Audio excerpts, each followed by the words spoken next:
Me refiero ahora a Eva Holgado. Eva Holgado es valenciana, natural de Quart de Poblet. Como decía antes, es presidenta de la Federación Española de Familias Numerosas. Creo que solo por eso ya merece un crédito importante y la solidaridad y el afecto de todos nosotros. La Federación agrupa más de 80 asociaciones en todas las comunidades autónomas de España. Eva está casada, tiene 4 hijas, es licenciada en Derecho y también en Ciencias Políticas y desarrolla su actividad profesional como asesora fiscal. Se implicó por primera vez en el movimiento asociativo familiar en el ámbito local, en concreto en la Asociación de Familias Numerosas de Las Rozas, en Madrid. Después fue secretaria general de la Federación Madrileña. Finalmente, en el año 2005, entró en la Junta Directiva de la Federación Nacional y no mucho tiempo después fue elegida presidenta. Como va por el 3er mandato, pues entendemos que lo está haciendo muy bien y que tiene amplia confianza en el colectivo, en el importante colectivo que representa. Eva se ha trazado como objetivo en su trabajo en la Federación defender a las familias numerosas, conseguir que sean tratadas con equidad, que reciban la protección económica y social que merecen en función del importante valor que aportan a la sociedad. Y se ha planteado que el tener hijos no debe ser un lujo, un privilegio, un sacrificio. Algún sacrificio lo es siempre, aunque sobre los medios materiales. Eso lo sabemos, pero debe ser así porque está en la naturaleza de las cosas. Pero no debe ser un sacrificio heroico que impida a que muchos ciudadanos de buena voluntad y deseosos de sacar adelante una familia no puedan hacerlo por imposibilidad material. Vicente Boceta es, como decíamos, presidente de la Fundación Renacimiento Demográfico. Es doctor ingeniero agrónomo por la Escuela de Ingenieros Agrónomos de Madrid. También ingresó en el Cuerpo de Ingenieros Agrónomos del Estado y es técnico comercial y economista del Estado. Ha trabajado como director general en una importante y conocida empresa privada. Es vocal del Tribunal de Defensa de la Competencia en la Comunidad de Madrid. Es Master of Arts en Economía por la Universidad del Estado de Carolina del Norte. Diplomado en el programa de alta dirección de empresas en IES y PADE. Ha sido profesor de Economía y Comercialización de Productos Agrarios en la Escuela Técnica Superior de Ingenieros Agrónomos de la Universidad Politécnica de Madrid. Pero ciertamente, aparte de este importante currículum profesional, la razón por la que está aquí es por esa profunda inquietud por el problema que hoy nos ocupa, que le ha llevado a vincularse y a ocupar el cargo de presidente en la Fundación para el Renacimiento Demográfico.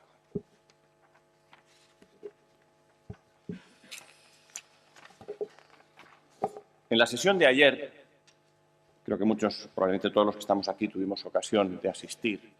Escuchamos el importante y valiente testimonio de Alberto Ruiz Gallardón, que abordó sin rodeos la gravedad del problema demográfico en España y en Europa en general.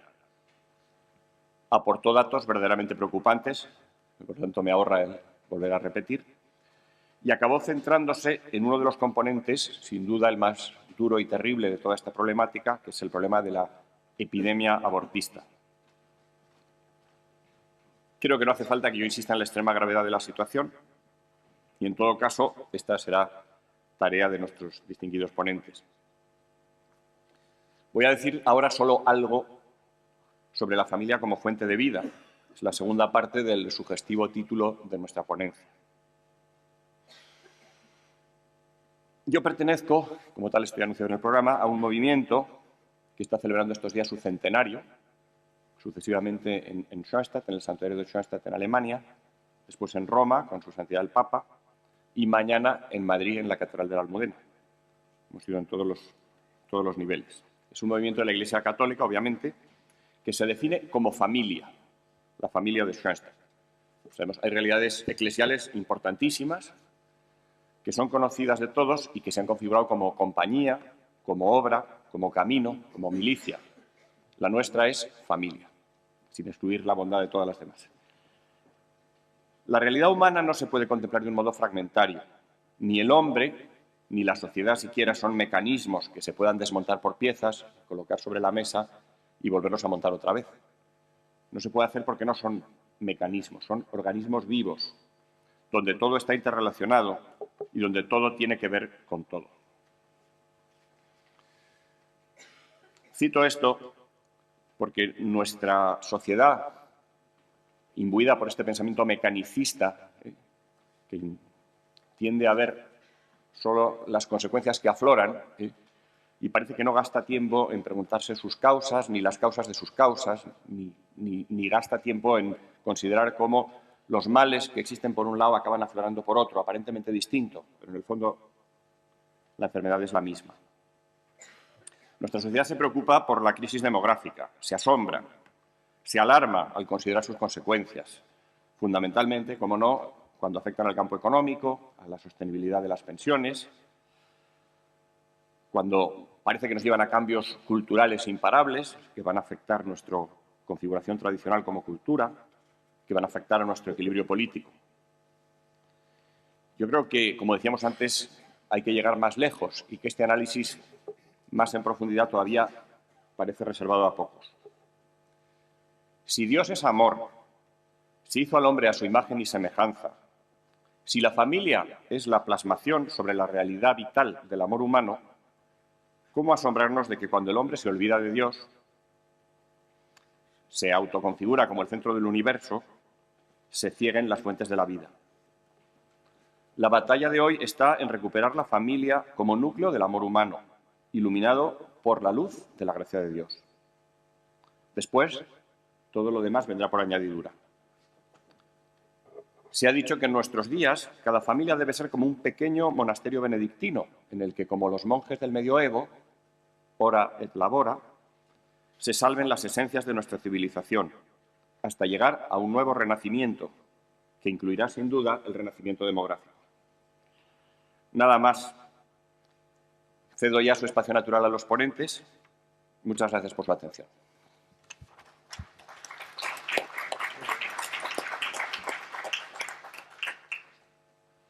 Empezamos por Eva.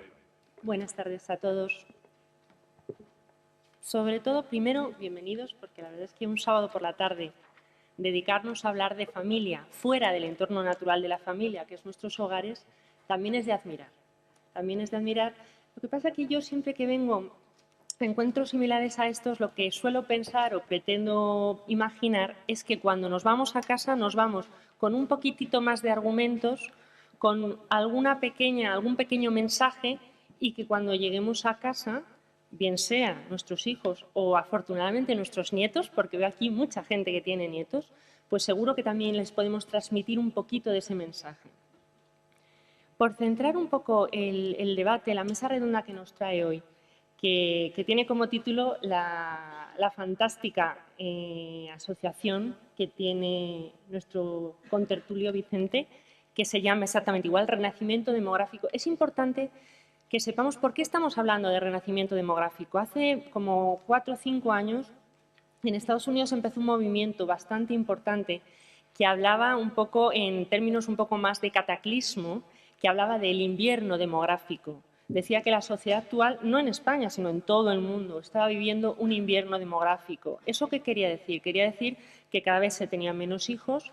Es cierto que hay menos mortandad infantil, con lo cual, al final, esos menos hijos, al final resulta que crecen más que otros años morían antes de tiempo, pero en definitiva, las familias cada vez se hacen más pequeñas. El hacerse más pequeñas, como estoy seguro que nos va a explicar luego muy bien Vicente, quiere decir que cada vez tenemos menos relaciones colaterales a nosotros. ¿Esto qué significa? Esto significa, sin ningún lugar a dudas, que la sociedad va a acabar en un declive absoluto. Porque pensemos un momento, hace 6 meses quizá, me invitaron a dar una conferencia sobre la sociedad. Y entonces, claro, yo les decía, viene muy al caso que me invitéis a mí a hablar de sociedad, porque ¿cuál es la sociedad primigenia? El matrimonio. Indudablemente, es la primera vez en la que dos seres, hombre y mujer, se ponen de acuerdo para crear algo juntos. Yo, que soy más mercantilista que otra cosa, eso lo interpreto perfectamente como eso es un germen de negocio fijo. ¿Y cuál es nuestro negocio? Nuestros hijos, indudable. Entonces, si no cuidamos a nuestros hijos, si no propiciamos que salga ese negocio adelante, la sociedad más grande, la sociedad civil, la sociedad estatal, el mundo en su conjunto irían abocados al fracaso. Con lo cual es importante que seamos muy conscientes de que el mundo está en nuestras manos, pero sobre todo el mundo está en la mano de nuestros hijos. Afortunadamente, yo como representante de familias numerosas tengo la fortuna de decir que pese al cataclismo que nos van a contar con hechos, que es lo bueno y lo malo. Lo bueno es que son reales, lo malo es que son de verdad muy tristes. Pero lo cierto es que esos números lo que nos van a venir a decir es que probablemente dentro de unos años solo aquellos que hayamos tenido hijos, evidentemente, vamos a ser capaces de controlar y manejar el mundo. Y eso es lo importante. Y esa es la noticia buena y positiva que tenemos que transmitir.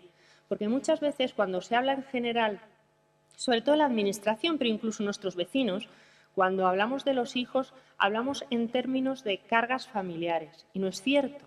Los hijos son responsabilidades familiares, igual que los mayores son responsabilidades familiares, igual que los discapacitados son responsabilidades familiares. A nadie se le ocurre decir que un discapacitado es una carga, porque no es políticamente correcto. Sin embargo, muchos hablan de que los niños son una carga, un estorbo, y nadie se asombra.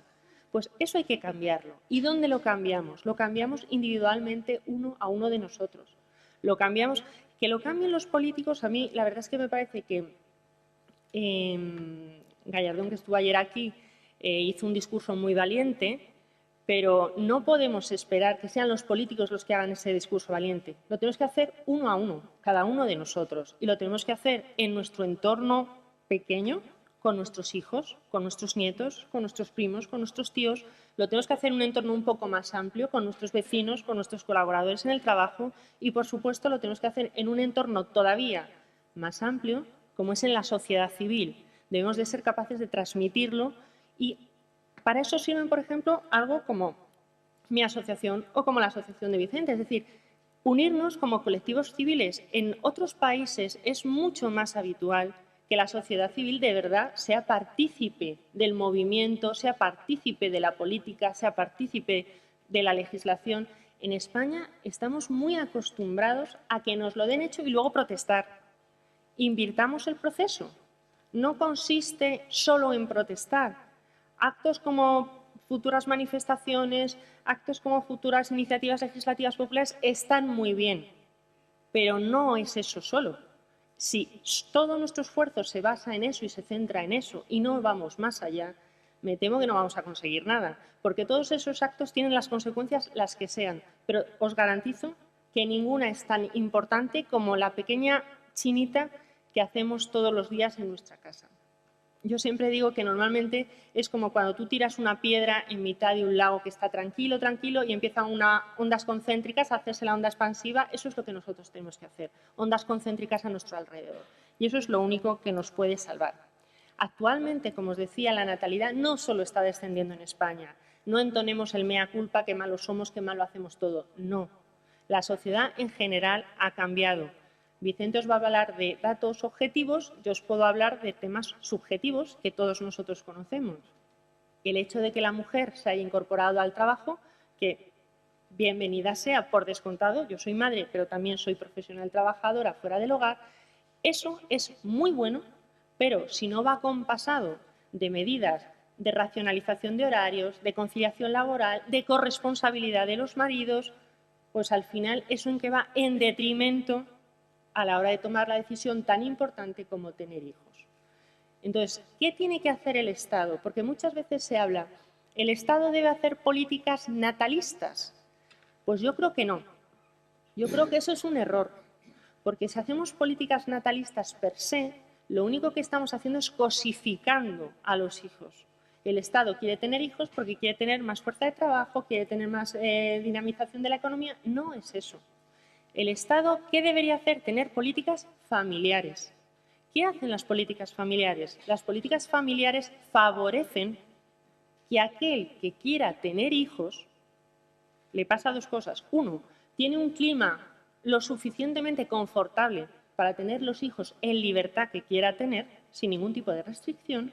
Y dos, el que decide tenerlos, como el hijo es un bien no solo para la familia, que por descontado, sino para la sociedad y el Estado en general, le favorece. Es una contraprestación. No podemos pedir ayudas.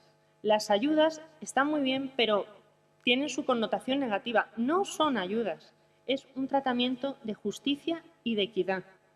Igual que se estimula a la madre que sale fuera de su hogar y que es empresaria, a la madre trabajadora se la estimula, Igual que ahora está de moda estimular a los emprendedores. Eso da para otro debate, lo de los emprendedores. También se les estimula. ¿Por qué no vamos a estimular, por qué no vamos a favorecer a aquellas familias que quieran tener hijos? Y si encima quieren tener más hijos de la media, porque la media está en 1. Yo tengo 4, que no son muchos, pero hoy cuando estaba comiendo con mis niñas, que son todo princesas, me preguntaban, ¿de qué vas a hablar, mamá? La mayor acaba de empezar Derecho, con lo cual os podéis imaginar que todo lo cuestionan. Entonces les decía yo, pues mira, vamos a hablar de esto.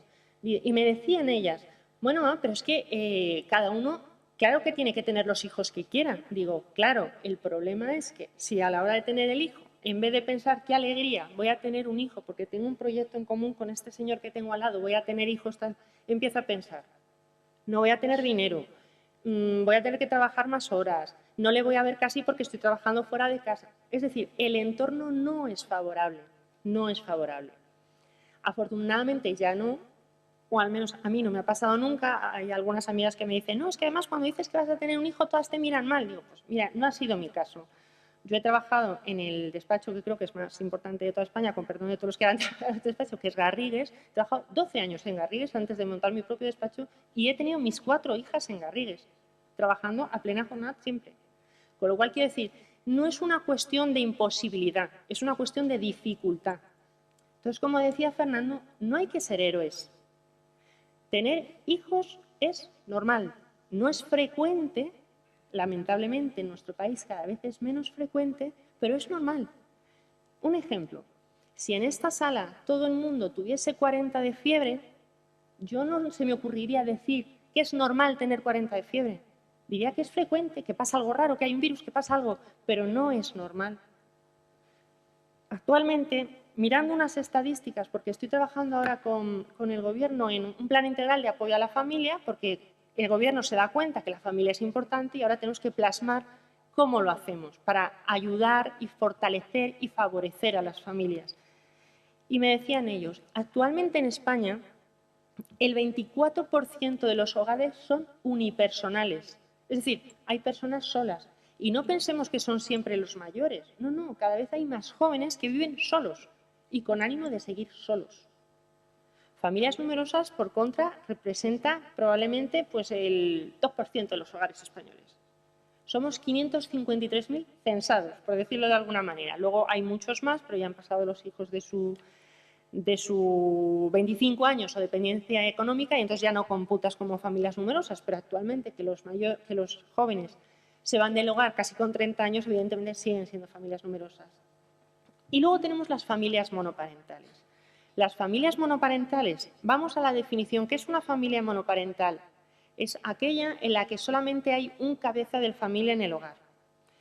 Esto normalmente lo asociamos con separados, separadas, divorciados, viudos y viudas también, por supuesto, madres solteras también, pero pensemos que esto es un problema y es un problema de Estado, de estructura. ¿Por qué? Porque al final, si lo único que hacemos es ayudar a estas familias, me estoy refiriendo en este caso a familias con dificultades como pueden ser las familias monoparentales, al final la ayuda no puede ser solo económica, porque al final si la ayuda es económica lo único que hacemos es perpetuar una situación que tenemos que decir sin ningún tipo de rubor que es una situación mala per se. O sea, no hay que avergonzarse, por supuesto que no, pero que una familia sea monoparental es una familia que está atravesando por una situación difícil. Con lo cual, lo que hay que hacer es ayudarla. Y para ayudar a esa familia, no todo pueden ser ayudas puramente económicas. Esa es la composición actual de la sociedad española. ¿Qué pasa? Que si cada familia tiene solamente 1,3, como nos dirá ahora Vicente, y realmente el relevo generacional es 2,1, quiere decir que España va muy mal. Es que no hay relevo generacional. De hecho, como nos van a explicar ahora, en los próximos años la población española va cada vez a ser más pequeñita. Vamos a empezar a perder miembros de la población española y no vamos a crecer más. Entonces, volviendo al centro del debate, ¿políticas familiares o políticas natalistas? Si miramos a Europa, por ejemplo, en Alemania hace como 8 años o así, empezaron una serie de medidas de estímulo a la natalidad, de potenciación de las familias con hijos, de apoyo a las familias numerosas y pues la cosa resulta que fue bastante bien. Y en paralelo, los empresarios alemanes, desde un punto de vista puramente mercantilista, iniciaron una serie de anuncios en las televisiones públicas, en las televisiones privadas, en las que hablaban de la importancia de tener hijos. Ahí es donde yo digo, bueno, parece que lo cosificaban un poquillo, pero dio resultado y Alemania no está tan a la cola. Francia siempre ha sido el paradigma de las ayudas familiares a todas las personas que tenían hijos. ¿Qué les ha pasado? Que se han dado cuenta que con la crisis que casi las familias no es que cayeran en la tendencia a tener hijos para cobrar, porque no creo que lo haga nadie, pero las han recortado muchísimo. Francia ya está empezando a perder natalidad. ¿Qué hacemos en España? Ni una cosa ni la otra. En España actualmente no hay políticas natalistas, no hay políticas familiares, hay políticas asistenciales. Quiere decir que aquellas familias que están en riesgo de exclusión social, a esas familias se las apoya, pero además el apoyo que se les da es miserable. Para que os hagáis una idea, la prestación universal única que hay actualmente en España es de 24 euros al mes por hijo. Y para obtener esos 24 euros, la unidad familiar, todos, brutos, no pueden cobrar más de 17.000 euros. Ahora mismo, si hacemos el cálculo de un matrimonio con el IPREM, el mínimo interprofesional, es decir, el sueldo mínimo minimorum, superan los 17.000 euros. Entonces, ¿esto qué quiere decir? ¿Quién percibe de verdad esos 24 euros que, como veis, no van a ningún lado? Pues los que están por debajo del umbral de la pobreza. Eso no es una política familiar. Hace un gobierno, 2 gobiernos, nos hablaron de la famosa medida de los 3.500 euros para quien tuviera hijos. Pero vosotros creéis que alguien va a tener un hijo porque le paguen 3.500 euros. Es absurdo. Entonces, ¿qué es lo que hay que hacer? Hay que pensar en concepto familiar. Cada norma que se haga hay que pensarla intentando favorecer, no digo ni tan siquiera estimular, porque a mí cuando a veces me preguntan, claro, tú impulsarás o animarás a todo el mundo a que tenga hijos, digo, no, ni mucho menos. Tener hijos es una cosa muy seria. Entonces, no puede uno decir, voy a tener hijos porque me dan 3.500 euros, voy a tener hijos porque así como he tenido una niña, ahora tengo un niño y así de rosa y azul. No, es una cosa muy seria. Y cada matrimonio debe tomar esa decisión en sí mismo. Pero como es un bien colectivo, el Estado debe ampararlo y debe protegerlo. ¿Qué aportamos las familias numerosas? Bueno, pues las familias numerosas, como hemos visto, aportamos el relevo generacional por lo menos. Como tenemos 3 hijos o más, pues por lo menos ya hemos cubierto los 2 y todavía nos sobra 1, 2 o... En la sala de al lado hay un matrimonio amigo mío que tienen 18 o han tenido 18, han perdido alguno posteriormente. Bueno, pues eso se han aportado para ellos y para todos sus compañeros. Bueno, pues eso está muy bien. Aportamos el relevo generacional. Aportamos también equilibrar un poco la pirámide de la población. Ahora ya sabéis que somos una pirámide así. Ahora nos lo enseñará en sus gráficos Vicente, estoy segura, pero somos una pirámide invertida. Hay muy pocos niños, hay muchos mayores y en medio hay muy pocos. Entonces, invertimos la pirámide, la equilibramos un poquito. Reactivamos la economía, ¿por qué no? ¿Quiénes son los únicos que nos van a poder sacar de la crisis? Los políticos no. La sociedad per se no. Los abuelos ayudáis muchísimo, por descontado. ¿Pero quién? Las familias con hijos. Porque esos hijos se van a formar, esos hijos que se forman van a trabajar, van a pagar nuestras pensiones futuras si es que llegamos. Esos hijos son de verdad el futuro de un país, el futuro de cualquier sociedad son los hijos. Y nosotros lo que nos tenemos que garantizar es que además esos hijos estén bien formados. Que además no solo existan, sino que piensen, razonen, tengan voluntad, tengan unos valores y piensen un poquito en los demás, no solo en ellos. Y eso les ayudará a pensar en proyectos de futuro y tener más hijos a su vez. Por supuesto que somos consumistas las familias numerosas, sí, pero por necesidad, no por derroche. Recuerdo que uno de los trabajos que tengo que hacer como presidenta de mi federación es firmar acuerdos con muchísimas empresas, pero acuerdos que yo siempre digo que no buscamos descuentillos, que no. Lo que buscamos es que las empresas se identifiquen con nuestro colectivo y, o bien porque el presidente de esa empresa tenga nuestra misma filosofía de vida, o bien porque nos considere un colectivo interesante de grandes consumidores, nos ofrezca unas condiciones mejores que al resto. Porque nuestro lema es ser más te costará menos.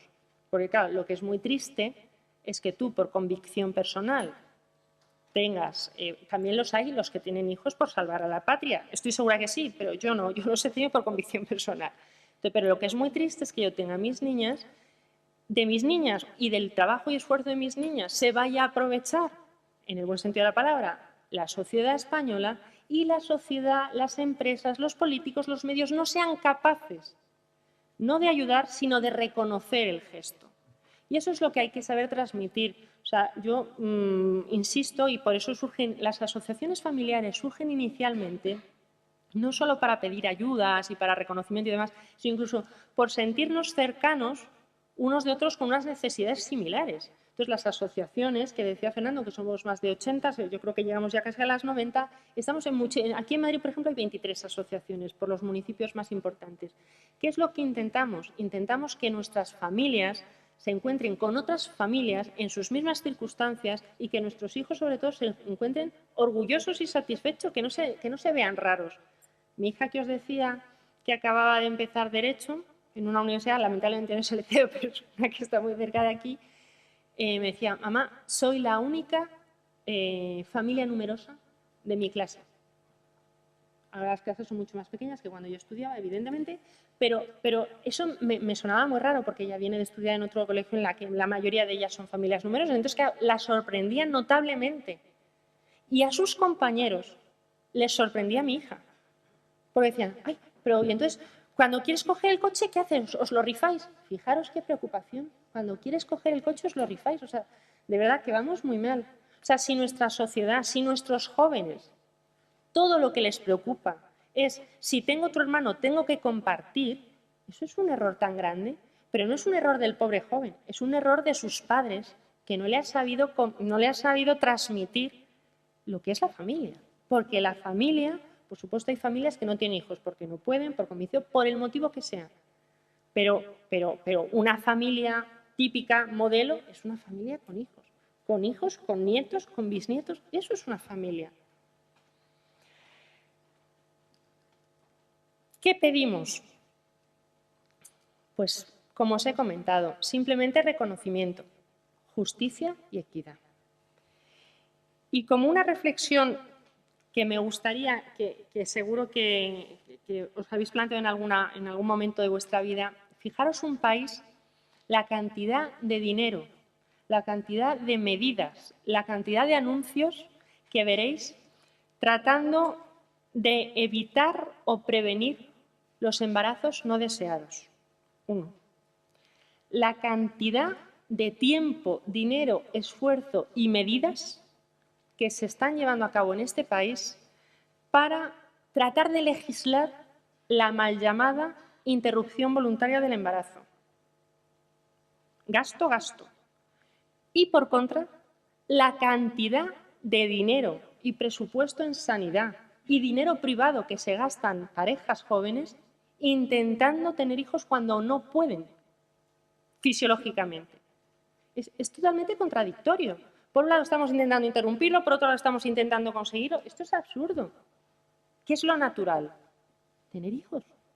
Entonces, no nos compliquemos la vida, no intentemos llamar a las cosas por lo que no son.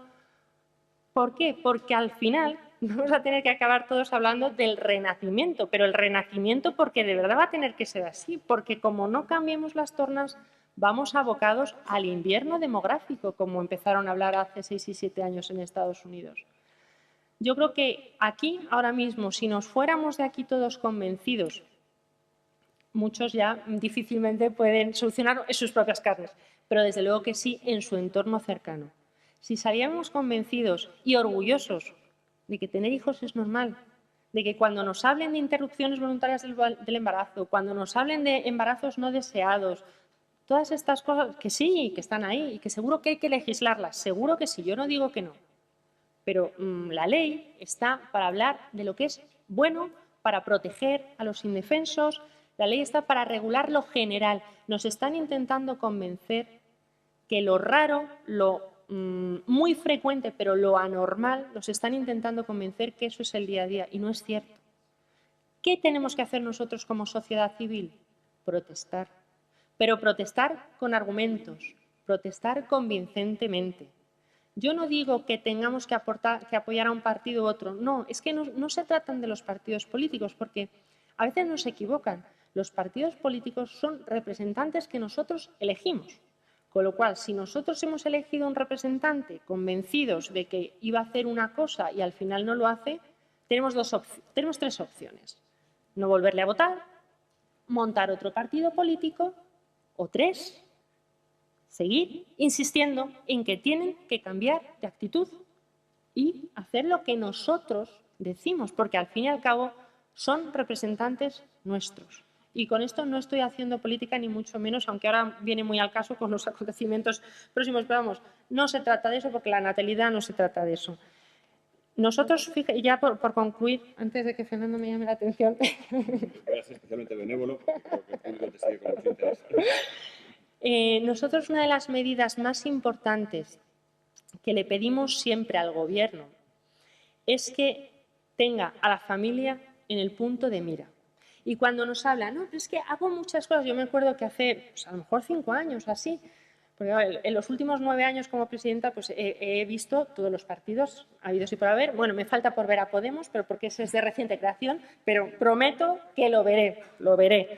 Entonces, pues evidentemente a todos les presentamos los mismos argumentos, porque es que la familia es merecedora de un pacto de Estado. La familia no es una cuestión política. Muchas veces intentan asociar la familia con la derecha. Craso error. ¿Qué pasa? ¿Que los de izquierdas no tienen hijos?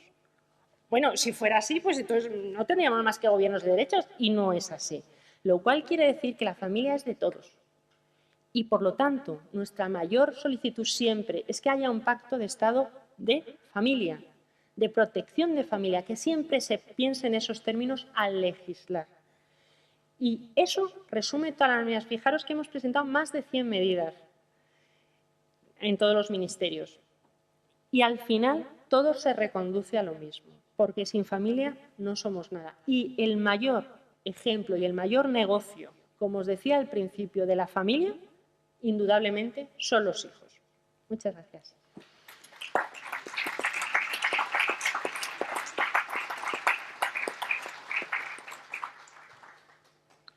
Muchas gracias a Eva.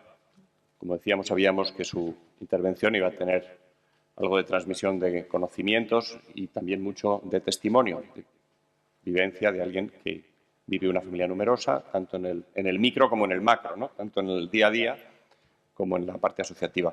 Y solo me atrevería a decir, y estoy seguro que va a estar de acuerdo conmigo, que espero que pueda haber a Podemos, pero no en el poder, ¿no? Y dicho sin más, pues vamos a pasar la palabra a Vicente Boceta, presidente de la Fundación para el Renacimiento Demográfico. Bueno, muchas gracias antes de nada al presidente, a todos ustedes por la presencia y a Eva. Con una salvedad, ella conoce, ha estado en muchos debates y mesas redondas con Alejandro Macarrón, pero no conmigo. Alejandro Macarrón, como es la persona que sabe, el estudioso, etcétera, como en la Fundación Renacimiento Demográfico siempre le mandamos a él por delante porque es el que mejor lo puede exponer, pero ha tenido problemas familiares y se ha tenido que quedar. Y con lo cual para mí es un honor estar aquí, aunque probablemente de otro enfoque no, bueno, cuantitativo sí, porque me ha dado bastantes datos Alejandro. Dos observaciones de entrada. Dentro de mi currículum falta lo fundamental. Y lo fundamental es que tengo 5 hijos, de esos 5 hijos, una hija monja, tengo 11 nietos, la última, que se llama Blanca, ha nacido hace 15 días, con lo cual ya tengo 6 nietos y 5 nietas, con lo cual estoy encantado. Se llama Blanca por la madre Blanca, que es una la superiora, la abadesa de Jesu Comunio en Burgos, y lo malo es que el padre, y esto no viene a cuento, el padre es del Real Madrid y dice, no, la llamo Blanca porque es blanca, en cuyo caso yo cada vez que la voy a ver, que ya he ido varias veces, la llamo rojiblanca. Bien.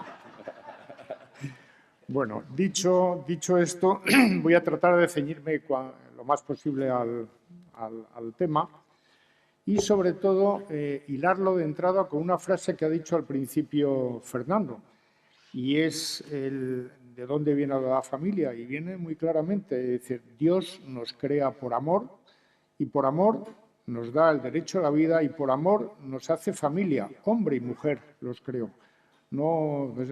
Y con ese derecho a la vida y con ese instrumentar toda la actuación a través de la familia, nos da el derecho a la libertad y todo esto con un fin, crecer, multiplicados y ser señores de la tierra.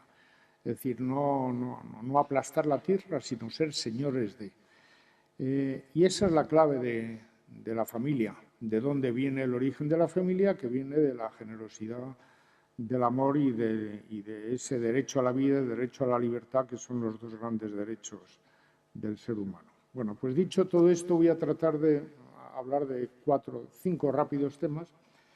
El primero hablando de unas ideas un poco básicas, y es que, como dijo Eva, el escenario demográfico en el que nos movemos en España y en el mundo no tiene precedentes. O sea, no tiene precedentes porque esa tasa de reposición, hablando en términos técnicos, de 2,1 hijos por mujer, en España es de 1,3, pero no solamente el caso es de España, está generalizado. Luego daré 2 o 3 pinceladas.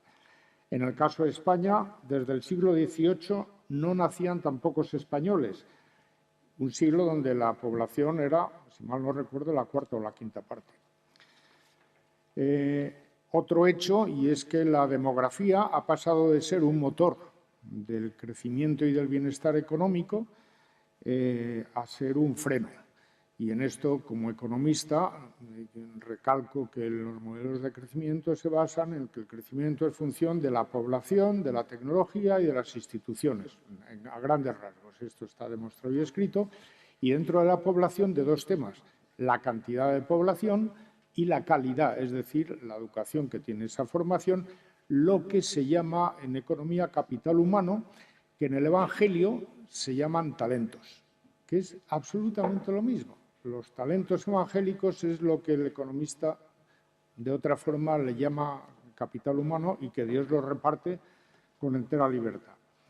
El tercer punto, y es que el modelo de la familia tradicional, y ya lo ha dicho Eva y no voy a insistir en él, ha cambiado y ha dejado de ser mayoritario. El modelo tradicional de familia, de la familia, del hogar con padre y madre, estable, con un cierto número de hijos, pues está hoy en día siendo minoritario. En España hay más, por ejemplo, más casamientos civiles que religiosos, bastante más, lo cual indica por dónde va esa teoría. Y lo trágico es que, al margen de algunos aspectos económicos, el problema viene de que los valores que se infunden en la familia, en familias numerosas y en familias no tan numerosas, el valor de compartir, el valor de ahorrar, el valor de no despilfarrar, el valor de sacrificarse y también el valor de saber convivir con hermanos que se están tirando los trastos a la cabeza todos los días. Es decir, hay que saber que ahí hay una especie de competencia y rivalidad que se educa en la familia para que cuando se salga a la sociedad civil eso repercuta en el bien de todos. Por lo tanto, hay una serie de valores que, desgraciadamente, están faltando. Voy a ver si sé cómo funciona esto. El primer punto que quiero hablar es del invierno demográfico en España, porque este no tiene nada que ver, ahora veremos, pero es curioso, pero en el mundo la mayor parte de las cosas que existen en la sociedad moderna deberían favorecer la natalidad. La mortalidad maternal casi es nula, hablo en los países desarrollados, la renta per cápita sube, hay muchísimas mayores oportunidades a través de la educación y a través de la sanidad para todo el mundo, independientemente de la clase social. Y, por favor, en la renta per cápita quiero meter como dicen, en el teatro hablan de morcillas. Y quiero meter una morcilla, porque es que los economistas, cuando hablan de renta per cápita, hay una cosa muy curiosa. Cuando se cultiva más terreno o nacen vacas o hay más pesca, aumenta la renta per cápita, y cada vez que hay un nacimiento disminuye la renta per cápita. Y ahí hay algo ahí que me parece algo que me chirría bastante el concepto, pero que ahí está. Bueno, es un hecho, pero que no se profundiza en el hecho. La mortalidad infantil y juvenil es muy pequeña, hay mayor protección, digo mayor, al empleo de las madres, mayor protección, no quiere decir la que deba ser, con lo cual parecería que todo esto invita a que haya mucha mayor natalidad. Sin embargo, por ejemplo, no solamente en España, sino cogemos en Alemania, donde poco a poco todo el mundo es un país más envejecido y desde 1972 muere más gente de la que nace. Pero yo creo que tenía por aquí uno que no lo tengo. Y es la estimación del número de hijos por mujer en el mundo, que ha ido en todo el mundo decreciendo hasta tal punto que hoy está en el 2,4. Y eso metiendo a India, China, México, etcétera. O sea que no podemos verlo, no lo podemos poner como ejemplo. Pero también, desgraciadamente, en países como México, Irán o Brasil, la tasa de fecundidad se ha desplomado y en México, por ejemplo, es ya del 2,0. Cuando yo estuve trabajando allí eran del 5,7. En el año 77 estuve allí. Y pues del 5,7 ha bajado al 2,0.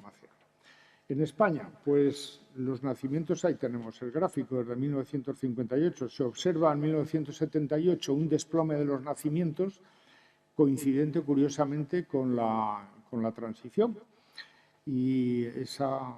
Con lo cual ahí parece que hay un paradigma en el cambio de valores, que para mí la clave no está en la economía, sino en algo más profundo. ¿Cuál es en la raíz del cambio? En la antropología que hay detrás. Se ha abandonado la antropología cristiana o judeocristiana y hay una antropología que no es tal, es un nihilismo, un relativismo, un todo vale, y eso... Pues, cuando llega el problema del crecimiento económico, vuelve a haber mayores nacimientos y desde la crisis vuelven a bajar. La tasa de fecundidad es ya de 1,26 hijos por mujer en España y de 1,21 entre las que, si descontamos la inmigración, es del 1,21. En 2013, los habitantes de mayores de 65 años aumentaron 180.000, mientras que las personas de la franja entre 18 y 40 años disminuyeron en 500.000.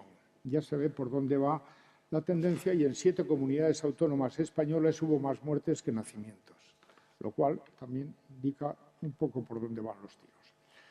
España tiene una proporción cada vez menor de niños y jóvenes y peina cada vez más canas. Ahí lo tenemos.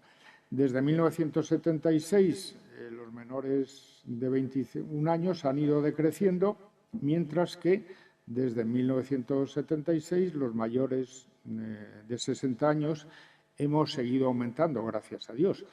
Pero, en fin, nos indica un cambio de tendencia y ahí hemos puesto unas proyecciones, que no predicciones. Cuando se proyecta con un ceteris paribus. Suponiendo que todo sigue igual, estas son las proyecciones. Con lo cual, en 2040 tendremos un 40% de personas con más de 60 años y un 15% de menores de 21 años. La evolución de la población española, como hemos visto, tiende, según todas las proyecciones, a ir disminuyendo y a ir para 2040 se hablaba de 42 millones de habitantes. Y suponiendo que se mantienen las tasas de fecundidad actuales y se mantiene también un equilibrio entre emigración e inmigración y, por lo tanto, si eso pasa, esas son las proyecciones. Bueno, pues los inmigrantes, ojo, hay mucha gente que dice no hay problema porque van a venir muchos inmigrantes y los inmigrantes conservan los valores de origen y los van a mantener. Bueno, pues en cuanto se adaptan aquí, los únicos inmigrantes que mantienen unas tasas de fecundidad, aunque no están aquí, mucho mayores de la virtual, por encima de unos 60, unos 70, son los musulmanes, pero, por ejemplo, entre la población de Colombia y Ecuador ya están acercándose mucho a las tasas de natalidad de los nativos españoles. Como se ve, en 2012 ya están 1,28 en la española y 1,54 en la extranjera. Antes he hablado de 1,23, pero bueno. Algunas consecuencias. Pues en las consecuencias a mí hay algunas que me preocupan y es el crecimiento económico tiende a disminuir porque una población envejecida tiende a disminuir la productividad. Nos guste o no nos guste, eso es así. Aumenta, digamos, el capital humano de los mayores, los conocimientos, etcétera, pero en general la productividad tiende a disminuir y, sobre todo, una población más joven tiende a ser una población mucho más dinámica y con una más capacidad de movilización de la sociedad, de crecimiento, de invención, de iniciativa y de iniciativa empresarial. Y la mejor prueba es que entre las grandes iniciativas empresariales que se conocen han sido realizadas entre los 20 y los 35 años. Bill Gates, Amancio Ortega, Warren Buffett, Larry Ellison, todos crearon sus empresas con edades entre los 25 y los 33 años. Hombre, hay otros muchos. Hay alguno mexicano me dijo, tienes que meter a Carlos Slim. Digo, yo lo siento, pero Carlos Slim creó su empresa muy joven, pero ha vivido de la corrupción del gobierno que le ha ido dando concesiones. Y eso para mí ni es empresario ni me vale como ejemplo. Pero bueno, esto también es una morcilla paralela. Otra conclusión económica, pues que el tema del estado de bienestar pues va a sufrir graves consecuencias, sobre todo si el estado de bienestar nos aferramos a lo que hay y en pensiones nos aferramos al sistema de reparto y no vamos transitando a un sistema de capitalización y, por lo tanto, ahí lo tenemos, el ingreso por cotizaciones y gasto en pensiones y de la seguridad social, que en el 2008 era superavitario, en el 2013 ya es claramente deficitario. Conforme la sociedad envejece más, otra consecuencia económica, el gasto farmacéutico. El 9% de personas de 75 años y más pues, representa el 50% del gasto en productos farmacéuticos. Y todo esto va a seguir avanzando. ¿Qué quiere decir esto? Que el sistema actual que tenemos de sanidad y de pensiones no es sostenible si no se reforma. No digamos ya la educación, pero bueno, en educación, que para mí es un tema clave. Hablo también del lobby de jubilados, pero yo que sepa, todavía no tenemos asociaciones de jubilados con capacidad de ser lobby. Y lo que decía Eva, no Ana, está muy claro. Más allá de la economía, en el plano afectivo, una sociedad sin niños es la peor que la de toda la vida.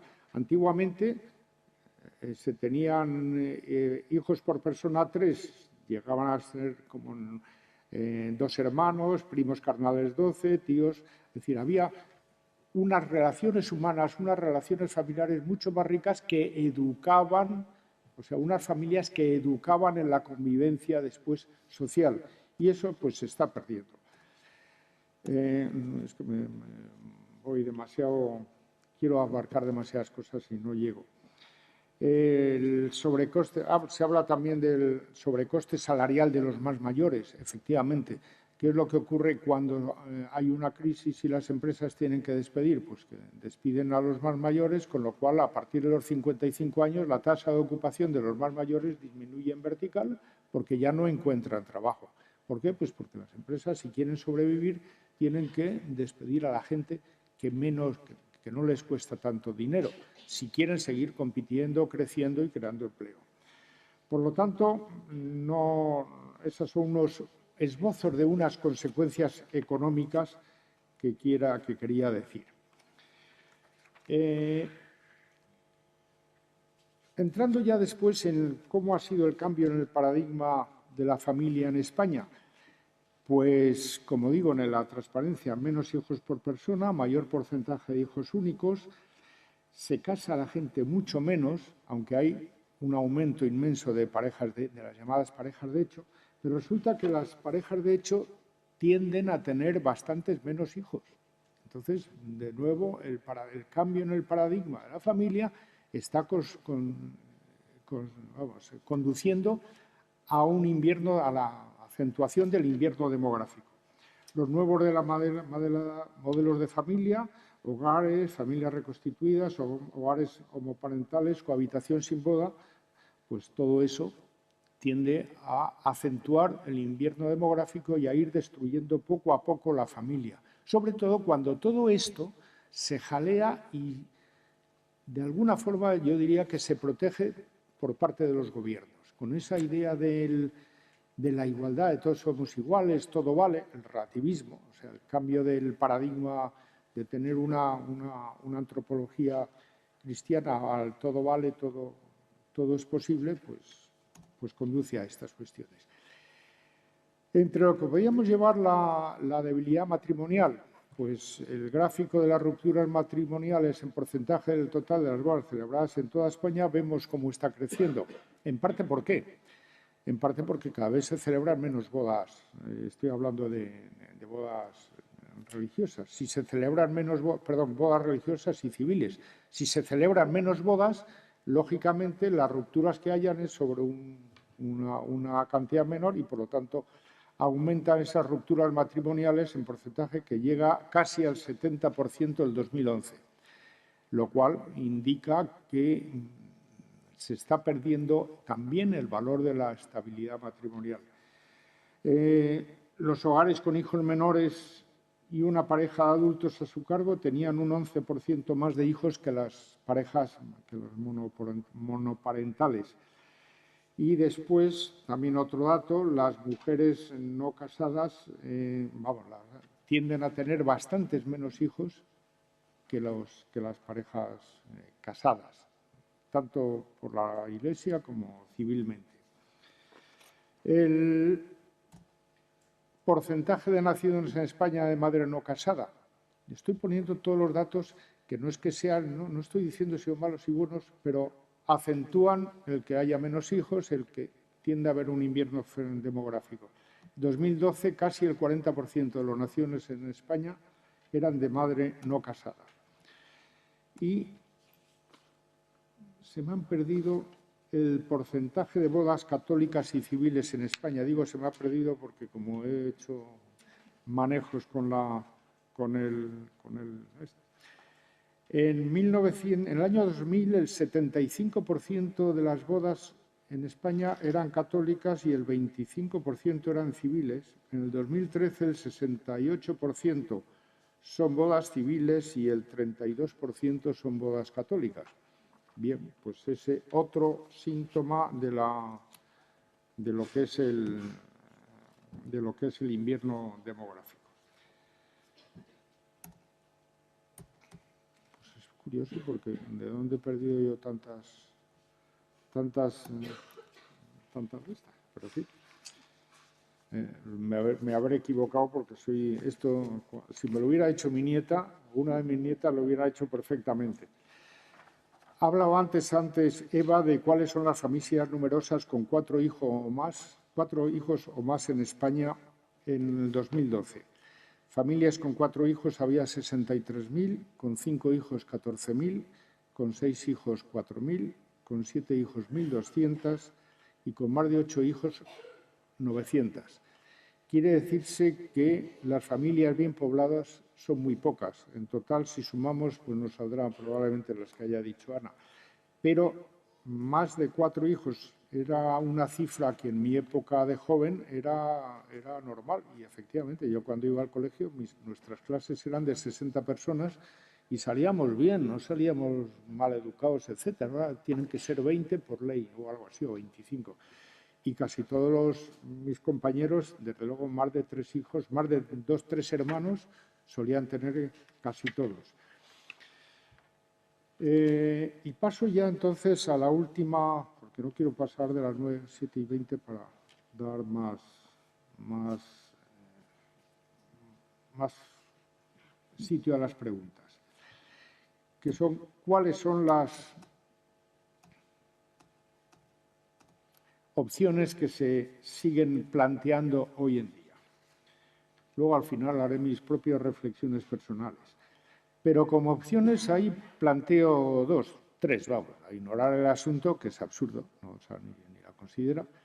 Adaptarse al declive demográfico, como digo allí, eso siempre hay que hacerlo, existe invierno demográfico, verano o lo que sea. Es decir, hay que volver a reconstituir la virtud del ahorro, porque la virtud del ahorro, en mi época, el ahorro era una responsabilidad individual. Y yo recuerdo que cuando nuestros abuelos, nuestros padres nos daban X dinero, había unos que gastaban más todo y otros que ahorraban. Bueno, pues es la responsabilidad individual y sobre todo el ahorro es la fuente de la inversión, es la fuente del crecimiento y de la creación de empresas, sobre todo con las perspectivas demográficas que hay.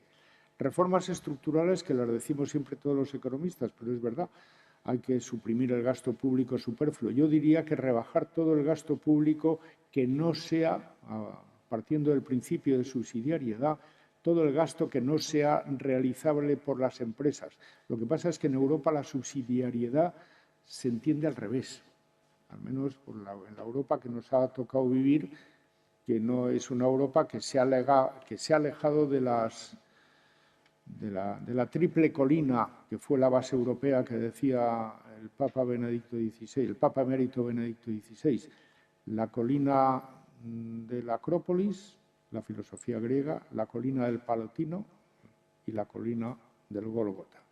Esa triple colina, que son las tres bases de lo que es la civilización cristiana y europea, se han abandonado. En Europa, la prueba es que, por ejemplo, a Hungría, cuando quiere plantear reformas constitucionales pro familia, el resto de los europeos la tratan de vetar.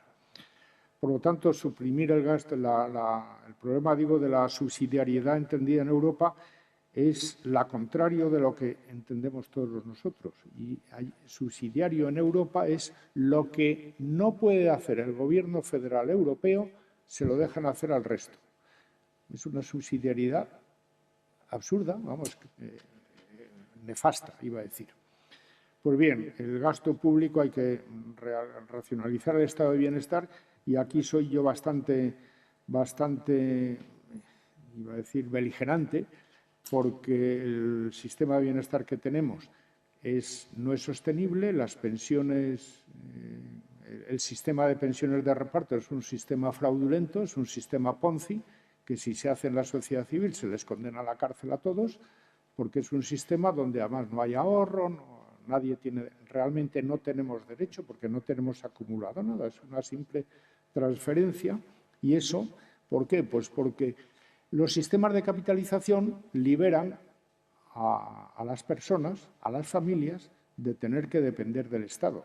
Pero claro, los Estados lo que quieren es controlar y solamente pueden controlar esas pensiones con sistemas de reparto. Evidentemente, digo, crear infraestructuras para creciente población anciana. ¿Solucionar el problema? Pues desde luego pasa por más hijos, que es la única solución duradera, no tanto ya por los problemas económicos, que lo son, sino por todos esos problemas morales, etcétera, de valores de la familia que están desapareciendo y que están a la raíz, porque, y lo digo ya antes de llegar al final, el invierno demográfico es un síntoma, pero la causa del invierno demográfico es la putrefacción de los valores originales de la familia. No hay valores y como no hay valores, tienen lugar los menos hijos, una sociedad materialista, una sociedad hedonista, sociedad materialista y hedonista, que se da en países socialistas, en países capitalistas, en países populistas, en todos los países del mundo. O sea, esa tendencia al hedonismo y al materialismo está generalizada. Bueno, pues bien, si está generalizado, la consecuencia final es invierno demográfico y todo lo que estamos viendo. Hay que recuperar el valor primordial de lo maravilloso que son los niños, sí, evidentemente, lo maravilloso que sí, que dan guerra, pues sí, naturalmente, pero son fuente de amor, son fuente de donación. Alguien habla de los inmigrantes extranjeros. Bueno, aquí hablamos de lo que pasaba en Estados Unidos a principios del siglo pasado. Sí, funcionó y funcionó muy bien, pero claro, hoy en día no es viable. No es viable, entre otras cosas, porque hay un estado de bienestar. Y en aquella época en Estados Unidos había crecimiento, pero eso no es trasladable a lo actual. La familia tradicional es la clave, y ya voy acabando. Y ya, como voy acabando, sí que quiero decir lo que quiero decir al final. Y es que nuestra responsabilidad, pues nuestra responsabilidad es como sociedad, como personas. Primero, bueno, evidentemente exigir al Gobierno que haga algo para la familia. Y dentro de ese algo para la familia, como decía, y yo he perdido también esa hay algo que se suele olvidar, no solamente por las autoridades, y es todo el mundo piensa en la reforma fiscal y en los beneficios fiscales. Evidentemente que todo eso tiene que hacer, sobre todo porque a más hijos, las familias que tienen más hijos deberían tener unos beneficios fiscales mayores, dado que están aportando a la sociedad no solo un mayor capital humano, sino también una fuente de pagar las pensiones en un futuro si no se cambia el estado de bienestar. Pero, evidentemente, esto no lo suelen ver las autoridades. Hay que reducir los impuestos a las familias porque es la única forma de que las familias puedan gastar. Lo que pasa es que vayan a decir esto al Gobierno anterior y al Gobierno actual en materia de impuestos. Y, sobre todo, cuando yo una vez le hablé al actual ministro socialista, el señor Montoro, que había que hacer el splitting, él dijo, estás loco, eso supondría una reducción de impuestos.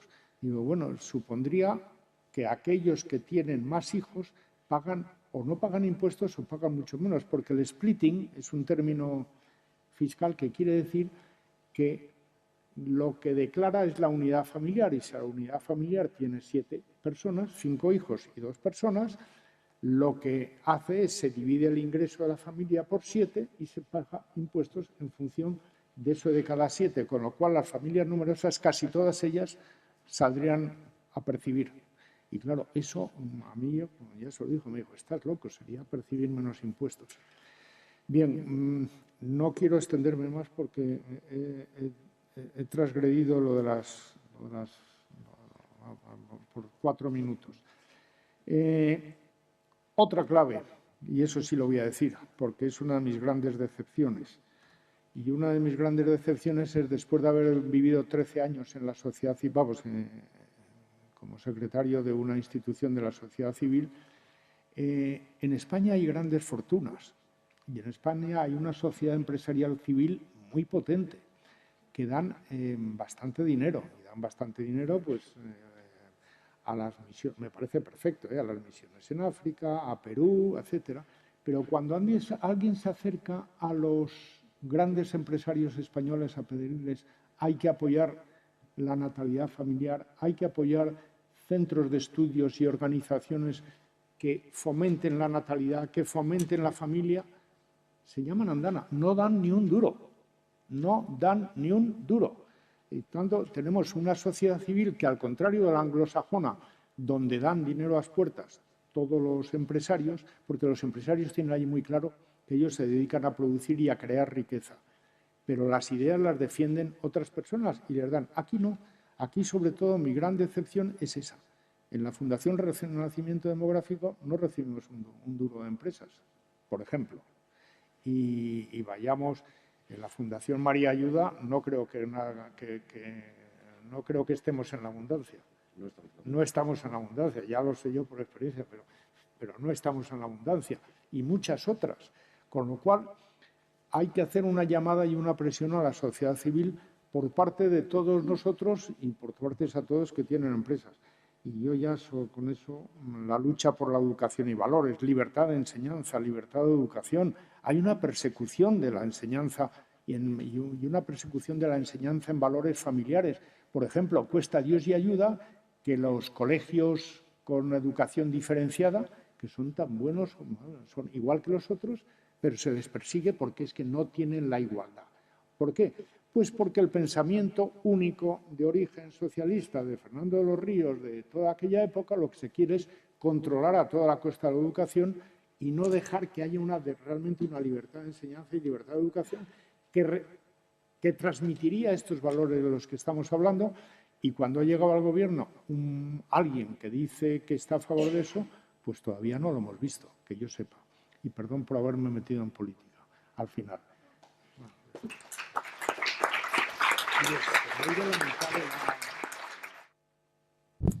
Yo quería felicitar a los ponentes por las interesantes aportaciones que han hecho.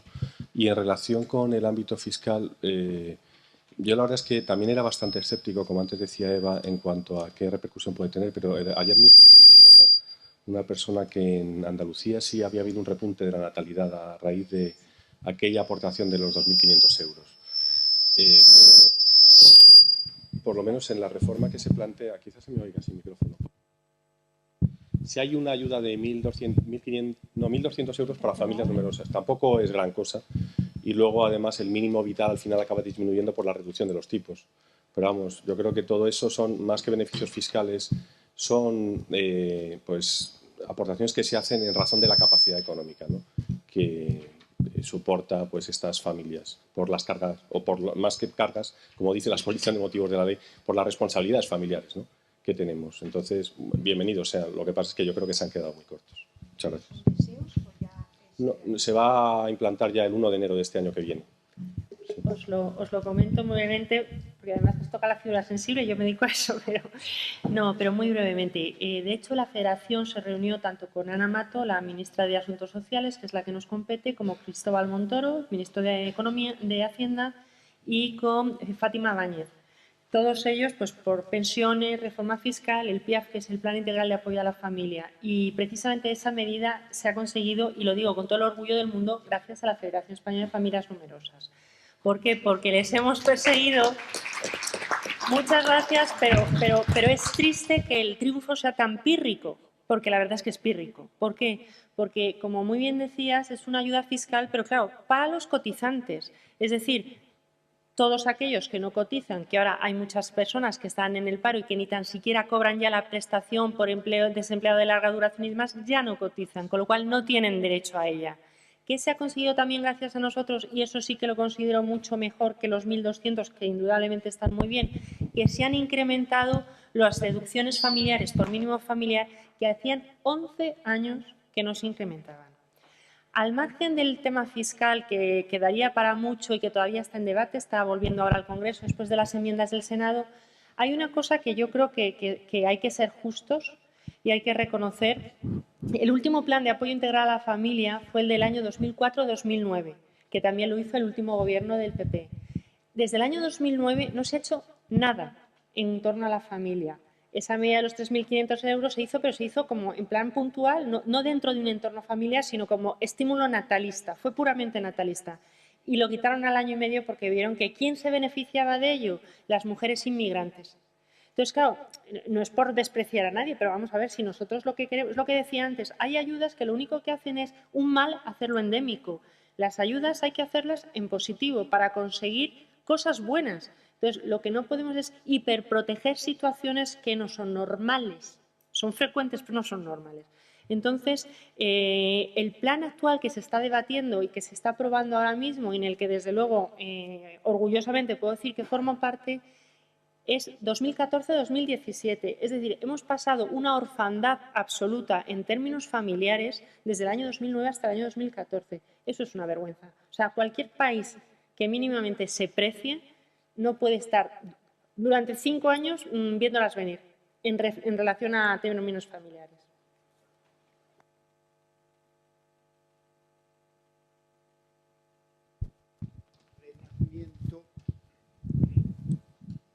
De los hijos, pienso que uno de los fundamentos básicos sería la estabilidad del matrimonio. Y la pregunta está si la preparación al matrimonio está cuidada en España o está totalmente o casi totalmente descuidada. Si no, sería ahí uno de los centros básicos para renovar la antropología humana y cristiana, que no hay ninguna incompatibilidad entre lo cristiano y lo humano, como base de que la natalidad creciera, pero creciera con un fundamento básico en el matrimonio y en la preparación para él, ¿no?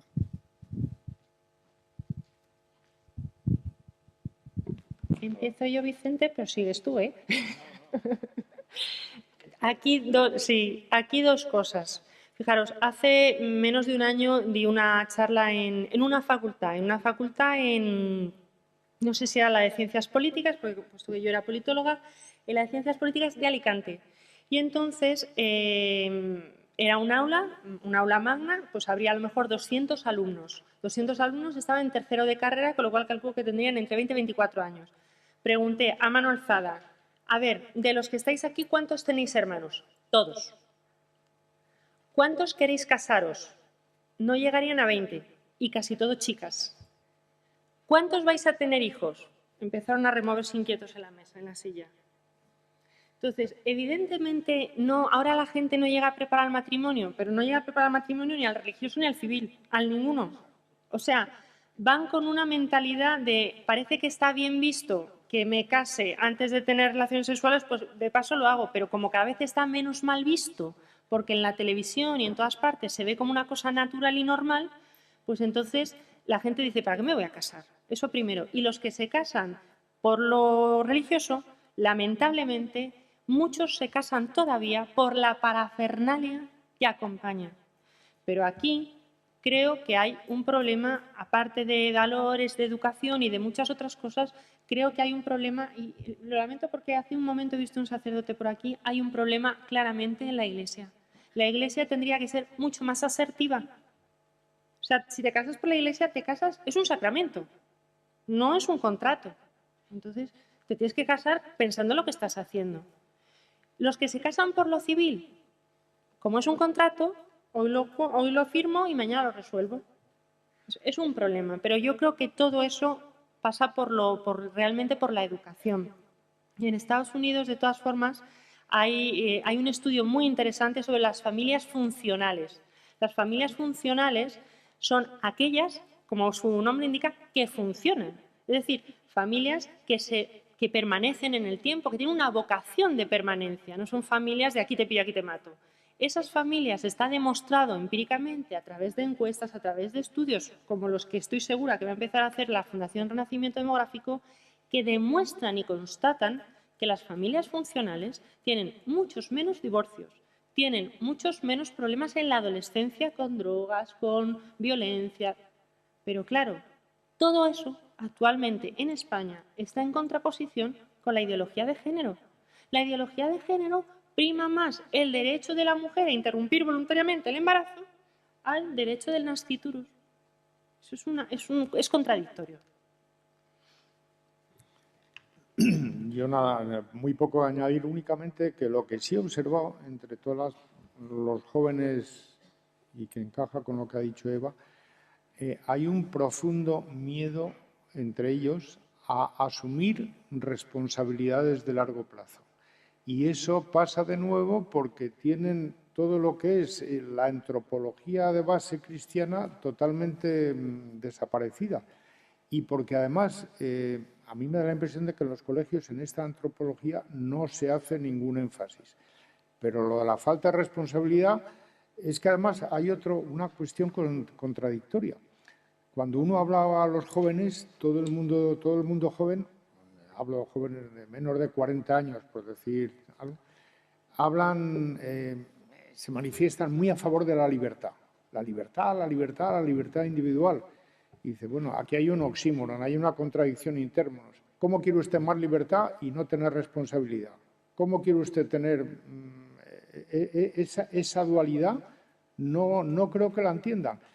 Y desde luego yo lo que veo efectivamente es que las mujeres tienden más a pensar en el largo plazo y en adoptar decisiones responsables a largo plazo Y el hombre hoy en día, no sé si por complejo de Peter Pan, de querer siempre ser siempre niños, o tienen verdadero pánico a asumir responsabilidades a largo plazo. Esa es mi pequeña experiencia, ahora no sé.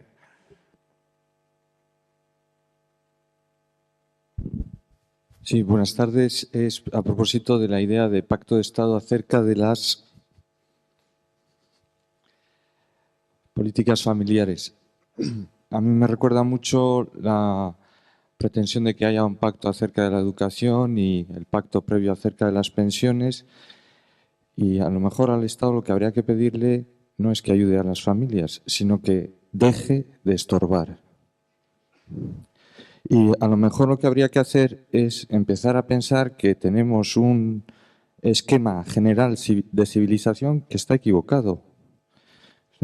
A lo mejor hay que pensar que el esquema del estado de bienestar está equivocado, que todo lo que nos está pasando ahora es fruto de ese esquema y que a lo mejor lo que hay que hacer es apartar ese esquema y buscar una sociedad más madura que no necesite al Estado para tener hijos.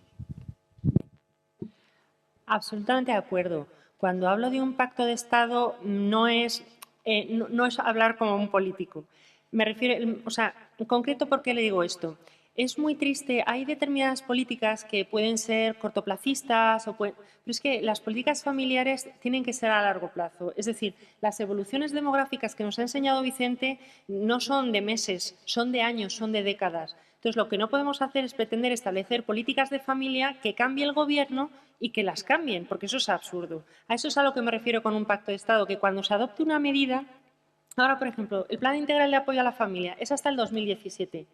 ¿Quién sabe si en el 2015 va a volver a ganar el PP? A lo mejor no gana. Entonces, ¿qué quiere decir? ¿Que cuando venga el de Podemos el PIAF se va a ir a la porra? Pues no tiene sentido. Es a lo que me refiero con un pacto de Estado. O sea, tendría que haber un compromiso político de que las cosas hay que hacerlas con miras.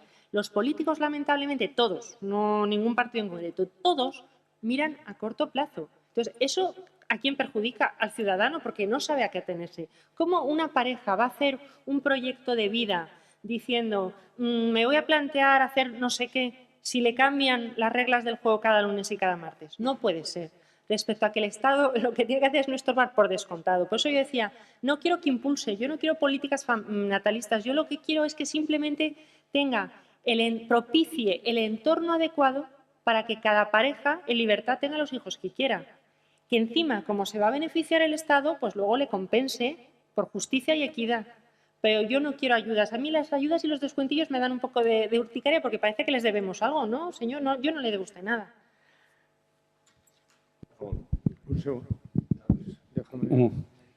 No, ahora le paso. No, ahora le paso. Sí, hay solamente dos respuestas sobre el no estorbar. El no estorbar va en contra del principio de subsidiariedad entendido hacia el revés. Y mientras eso exista, ahí estaremos. El estado de bienestar original se presó como crear un estado que proteja a todas las personas que caen por debajo de un nivel y ayudarlas a salir. Ese era el estado de bienestar original, que era un estado que era y es viable, pero en el momento que eso es universal, se acaba. O sea, eso no puede seguir. Y luego, abundando entre lo que dice Eva, para los políticos el largo plazo no va más allá de las próximas elecciones. Bien, va un poco por el largo plazo y hacia usted, don Vicente, en el sentido de que los modelos demográficos que nos ha planteado es con una tendencia. ¿Hay estudios que nos digan cómo hay que modificar esa tendencia para llegar a que el problema no exista? ¿Qué años tienen que pasar? ¿Con qué índice de natalidad por mujer para que podamos pensar que restablecemos otra vez esa situación? Gracias. Desgraciadamente esos estudios no los hay porque implican unos cambios radicales de comportamiento de los sociales, de la sociedad, perdón.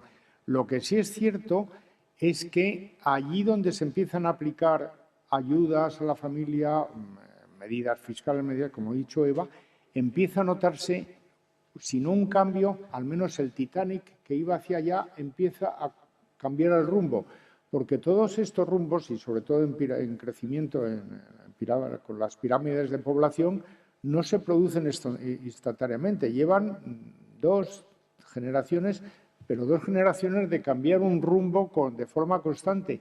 Y de ahí vuelvo a la importancia que tenemos todos nosotros en la sociedad civil de ir transmitiendo esos valores a las personas que nos rodean y a todos los prójimos, porque si no se cambia desde ahí es muy difícil. Y mientras los políticos no entiendan eso, no se puede dejar la educación, hacer dejación de los valores de la educación. Y eso, mientras se haga esa dejación, es muy difícil. Ahora, ¿que se puede cambiar? Sí, que yo creo que se puede cambiar. Yo, por lo que sé de mis hijos y por lo que le estoy viendo a los 4 casados, pues tengo grandes esperanzas. Y por los movimientos familiares, en este caso el Schoenstatt, eso está claro que por ahí va creciendo de forma, iba a decir, multiplicativa. O sea, dicen de boca a boca, no digo de boca a oreja. Pero bueno, por ahí es lo único que se me ocurre. Eva, no sé si a ti...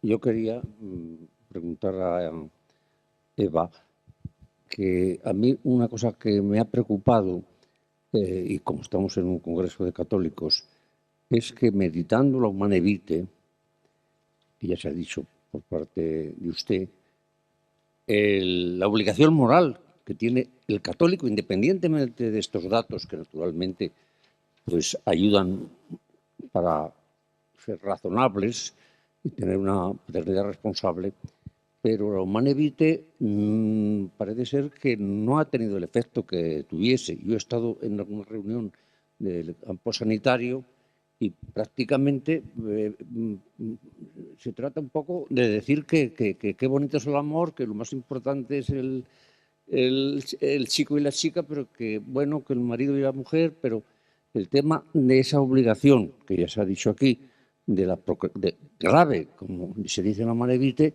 parece ser que los católicos no se lo han tomado en serio. La pregunto yo a Eva, que me pueda ilustrar esta preocupación mía. Gracias. Pues es que estoy absolutamente de acuerdo, además, por 2 motivos. Uno, porque normalmente a nosotros, a la Federación Española de Familias Numerosas, casi siempre nos han tachado, entre otras cosas, de ultrarreligiosos. Entonces yo decía, bueno, no, nosotros somos aconfesionales, apolíticos y, por lo tanto, no, aquí tenemos los hijos que queremos tenerlos, cada uno por el motivo que sea, pero no todos tenemos por qué ser católicos. Lo que sí que es cierto es que una persona que sea católica, pues evidentemente en sus propias creencias va de manera natural y obligatoria el estar abiertos a la vida. Otra cosa es que vengan los hijos, no, pero estar abiertos a la vida. Entonces, claro, ¿qué es lo que pasa? Que actualmente, y es por lo que antes decía de una forma un poco más alterada, que aquí la Iglesia no está dando caña. Porque si tú te casas por la Iglesia, te casas con una vocación de permanencia y de apertura a la vida. Con lo cual, si no es ese tu deseo, no te casas por la Iglesia. Entonces, ese es un problema.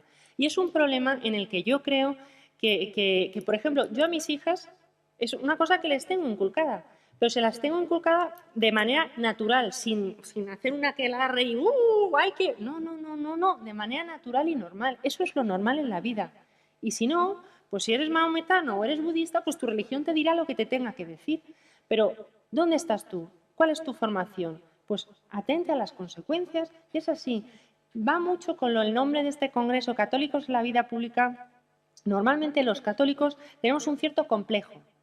Complejo que yo entiendo que, hombre, ahora no estamos en el circo romano, ahora no nos echan a los leones, pero pese a todo tenemos ese síndrome de persecución. Pues, de manera muy tonta, ¿sabéis lo que hago yo todos los lunes cuando llego al despacho? Le cuento a todo el mundo que me he ido a tomar el aperitivo antes de ir a misa y que después de ir a misa, insisto en el ir a misa. ¿Por qué voy a esconder algo así? ¿Por qué? Porque yo considero que, como yo me considero una persona optimista, pues la gente que me vea dirá, hombre, pues si eres feliz y va a misa, algo bueno se le pegará.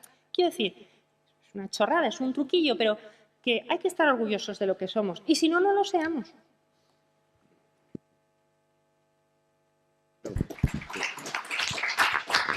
Lo mismo. A ver, todavía... Solamente una cosa. No solamente no se aplica la Humane Vitae, y a lo mejor digo una barbaridad irresponsable. Yo es que creo que los participantes en el último sínodo de la familia lo que no se han leído es la Familiaris Consorcio de San Juan Pablo II. En el sínodo no todos han dicho lo mismo y casi ninguno ha dicho lo que la prensa dice que dijeron. Yo he estado hace 2 semanas en Roma escuchando a su santidad el Papa en directo, junto con otras 7.500 personas, ciertamente no solo yo, y nos dijo claramente: hay cosas que no son familia. La familia cristiana es lo que tiene que ser. Llámele asociación, llámele como usted quiera, pero eso no es familia. No es esto lo que nos están transmitiendo los medios de comunicación, en que parece que nos han filtrado la idea de que súbitamente la Iglesia da un giro copernicano. Bueno, primero sabemos que hay determinadas propuestas que, con todos los matices que fueran, no fueron aceptadas. Sabemos también que el sínodo es simplemente una asamblea consultiva, que su santidad escuchará antes de pronunciarse definitivamente, y tenemos todavía mucho tiempo por delante. Entonces, yo sé que esa inquietud existe. Yo también intento ser hijo fiel de la Iglesia, y tengo una gran fe en que el Espíritu Santo no abandonará ni a su santidad el Papa ni a la Iglesia, aunque pasemos por momentos de confusión. Es verdad que él nos dijo, y entiendo perfectamente por qué lo hizo, nos insistió en que nos empleemos en lo que él llamó trabajo cuerpo a cuerpo, persona a persona. Hay muchos caídos, muchas víctimas, muchos heridos en esta guerra. Casi ninguno podemos decir que no tenemos uno cerca, incluso en nuestro ámbito familiar, que ha sufrido el abandono, que ha sufrido la ruptura matrimonial, que se ha visto empujado a un estilo de vida familiar o no familiar ajeno a los principios que todos hemos heredado. Y lo que nos pidió el Papa es ir uno por uno a quererlos, a atenderlos, no a hacerles grandes sermones, sino a que se sientan queridos, atendidos, a que sientan... También nos lo dijo Benedicto XVI, lo que necesita la Iglesia es más testigos que maestros. Tenemos que demostrar con nuestra vida que creemos en ese modelo de familia y que como tales cristianos estamos pendientes de nuestros hermanos caídos. Si no, nos estaremos volviendo, perdonadme, nos estaremos acercando a los fariseos, que sabían muy bien todos los preceptos y probablemente no aplicaban ninguno. Gracias.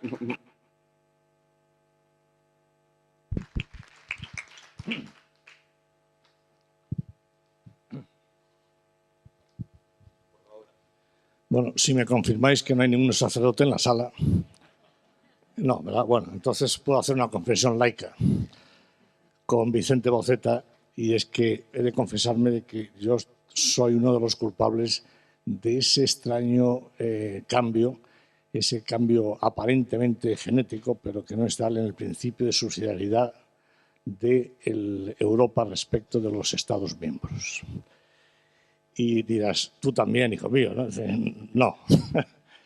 ¿Cuál es el tema? Que, desgraciadamente, los lobbies que tratan de eliminar, de erradicar la antropología cristiana, tienen un poder creciente en Bruselas y en Estrasburgo. Y nuestro temor es que se pudiera legislar en ese sentido con obligada aceptación por parte de todos los Estados. Entonces, lo que defendemos es que, si eso ocurre, el principio de subsidiariedad, entendido de esa forma, permita a los Estados no estar vinculados, desvincularse. Aborto libre y gratuito, tal. Pues mire usted, yo me desvinculo. Esa es la idea. Entiendo que suena muy extraño. Dice, bueno, pero ¿esto de qué va? Va de eso. Si no lo explicas, no se entiende. Pero soy uno de los elaboradores del texto. Lo siento, perdona. Lo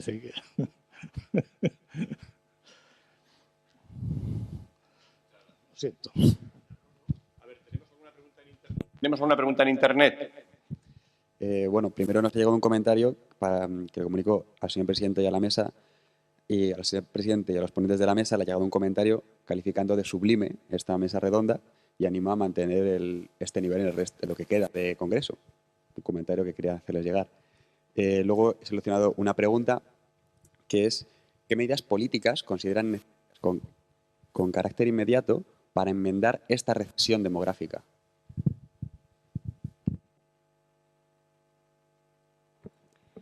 Pues Como yo insisto y creo que la natalidad debe de ser apoyarse en políticas familiares más que en políticas meramente natalistas, uno de los claros ejemplos que al menos este Gobierno actualmente, después de pasar el vacío que he comentado, está llevando a cabo es el plan de apoyo integral a la familia.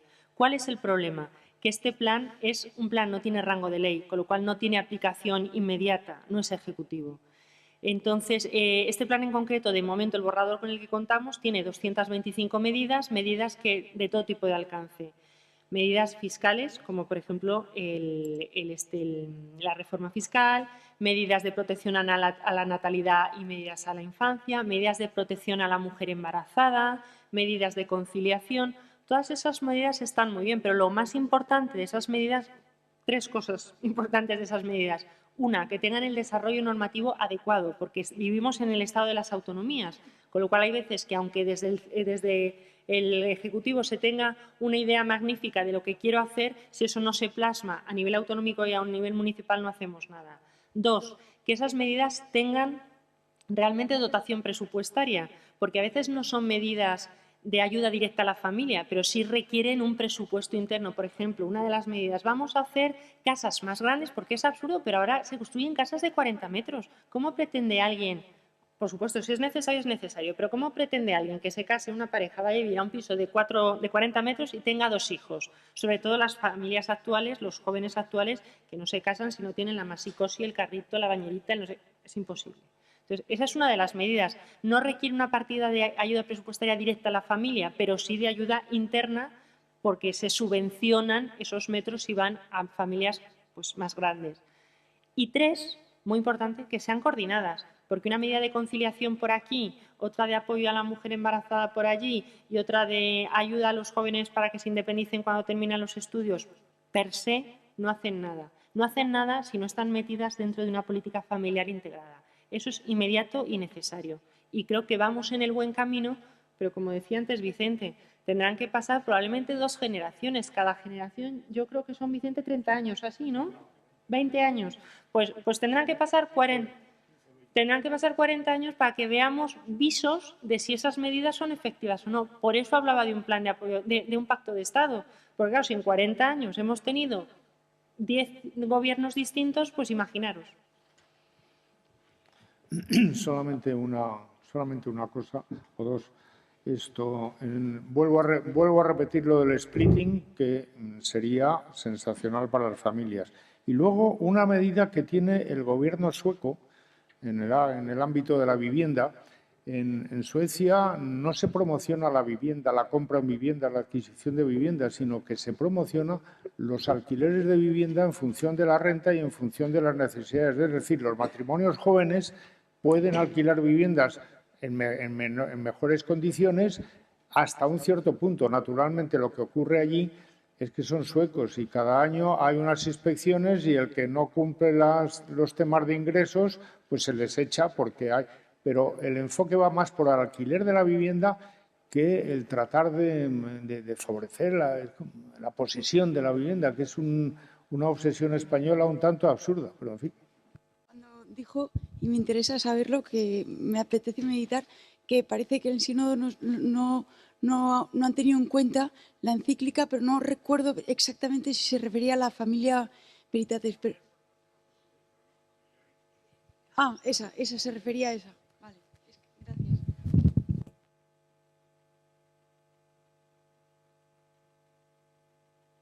Porque el tema sobre el sínodo ya ha quedado comentado, pero no faltaba más. Lo aclaramos lo que sea necesario. Si es posible, lo que tengo que pedir es la máxima brevedad, porque iba a decir que las comunicaciones en principio no se iban a realizar, tratándose de que es una sola, pues tengo que pedir la máxima síntesis al representante. Yo pediría, a Segovia, esa máxima, quería saber si son 3, 4 minutos o cuánto por cronometrar el tiempo. Solo nos quedan 5 y tiene que haber uno para siquiera una cortés despedida. O sea, pues, tenemos 4. Si podemos llegar a 4, bien. Se titula la Sagrada Familia y la Trinidad Divina. Con el resto, que no lea ya, cada uno puede consultar después. Leemos en el Génesis: y creó Dios al hombre a su imagen. A imagen de Dios lo creó. Varón y mujer los creó. Dios los bendijo y les dijo: sed fecundos y multiplicaos, llenad la tierra y sometedla. Sed fecundos y multiplicaos, nos dice Dios. La fecundidad es el fin mismo de la dualidad sexual de la persona humana. Como el resto de la creación, es algo bueno y grato a Dios. Este relato nos da una imagen del matrimonio divina y social al mismo tiempo. Divina en cuanto a que la dualidad sexual del hombre se entiende como una participación gozosa en el poder creador de Dios, y social por la finalidad de poblar y de dominar la tierra. El bien tiende a difundirse a pesar del mal, y cuando es más elevado, más y mejor se comunica. En la naturaleza, los seres vivos engendran a otros seres vivos, y en un orden más elevado, el sabio comunica la verdad que posee, y el hombre bueno hace amar el bien. En la cumbre, Dios Padre, por la generación eterna del Verbo, le comunica la plenitud de su naturaleza divina, sus infinitas perfecciones, y a través del Hijo las comunica al Espíritu Santo. De la unidad del amor divino le viene a la unidad familiar la calidad que está postulada por el dinamismo interno del amor humano. Y en la riqueza interna de la unidad se asienta la firmeza de su aliada natural, la fidelidad. Esa fidelidad que es una virtud propia de personas creadoras. El Catecismo de la Iglesia Católica nos dice que la familia cristiana es una comunión de personas, reflejo e imagen de la comunión del Padre y del Hijo en el Espíritu Santo. Su actividad procreadora y educativa es reflejo de la obra creadora de Dios. Fijémonos en el tri del matrimonio. La palabra matrimonio tiene 3 sílabas. Matrimonio. El tri hace referencia a 3. En matemáticas, la fórmula sería como sumar 1 más 1 más 1 igual a 3.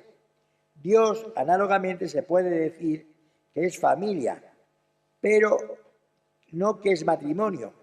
Y en este caso la fórmula sería una multiplicación. 1 por 1 por 1 igual a 1, para representar a 3 personas y un solo Dios. Santa Teresa de Jesús, en el libro de la vida, nos narra la siguiente experiencia. Estando una noche tan mala que quería excusarme de tener oración, tomé un rosario por ocuparme vocalmente, procurando no recoger el entendimiento, aunque lo exterior estaba recogida en un oratorio. Cuando el Señor quiere, poco aprovechan estas diligencias. Estuve así bien poco y vínome un arrebatamiento de espíritu con tanto ímpetu que no hubo poder resistir. Parecíame estar metida en el cielo, y las primeras personas que allá vi fue a mi padre y madre, y tan grandes cosas, en tan breve espacio como se podía decir una Ave María, que yo quedé bien fuera de mí, pareciéndome muy demasiada merced. Esto es el capítulo 38. Es curioso, se podía haber encontrado primero con la Santísima Trinidad, pero en el cielo primero los 3, ella, su padre y su madre. En el cuadro de Murillo, las 2 Trinidades, la Sagrada Familia, aparece como epifanía maravillosa de la Santísima Trinidad. En el centro del cuadro está Jesús, el Hijo Divino, mostrado sobre un pedestal y venerado al mismo tiempo por San José, imagen del Padre Eterno, y por la Virgen María, la llena de gracia, manifestación perfecta del Espíritu Santo. El Padre Celestial mira con amor a Jesús y abre sus brazos, reconociéndole como Hijo sobre el cual se cierne el Espíritu Santo en forma de paloma. Un coro de ángeles completa la gloriosa escena, alborozados en la contemplación de la familia sagrada. Creó Dios al hombre a su imagen. A imagen de Dios lo creó, hombre, varón y mujer los creó. Gracias.